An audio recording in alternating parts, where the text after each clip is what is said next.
বৈষ্ণবীদের সদা গোবিন্দ বিশ্রাম।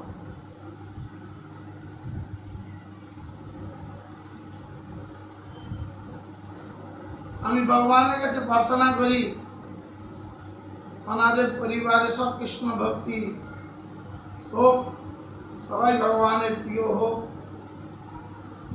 আর খুব ভগবানের সেবা করুক, সাধু সন্ত সেবা করুক।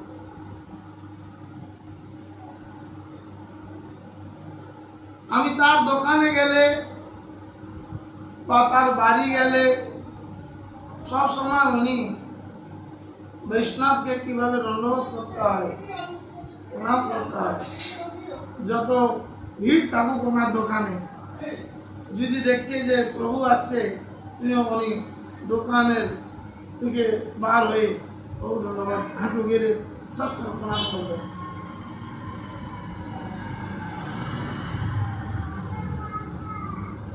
বৈষ্ণবের সঞ্জিত মন আনন্দিত অনুক্ষণ সদা কৃষ্ণ পর সঙ্গ।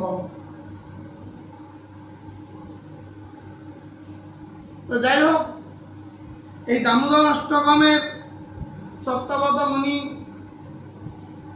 বারংবার প্রণাম জানাই।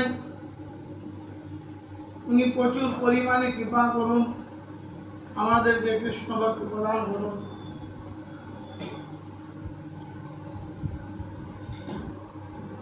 আগামী পরশু ভগবানের রাস সন্ধ্যাতে এখানে প্রদীপ প্রজ্বলিত হবে, সবাই আসবেন, আরো আশেপাশে সবাইকে বলবেন, প্রদীপ জ্বালাবে, ভগবানকে দর্শন করবে, প্রসাদ গ্রহণ করবেন। তো আমরা যে ভগবানের সেবা করব,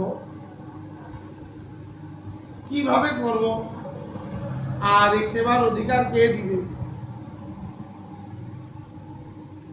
তার জন্য আমাদেরকে সাধু সঙ্গ করতে হবে, বৈষ্ণব সঙ্গ করতে হবে।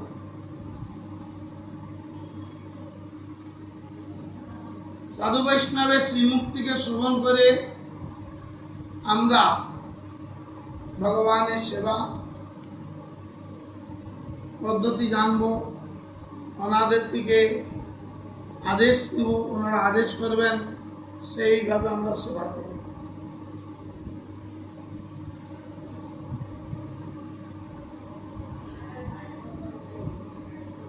আমরা এমন কাউকে নিমন্ত্রণ করলে, কাউকে যদি বলি ভাই মন্দিরে আসবেন, তো আমাদের সময় হয় না।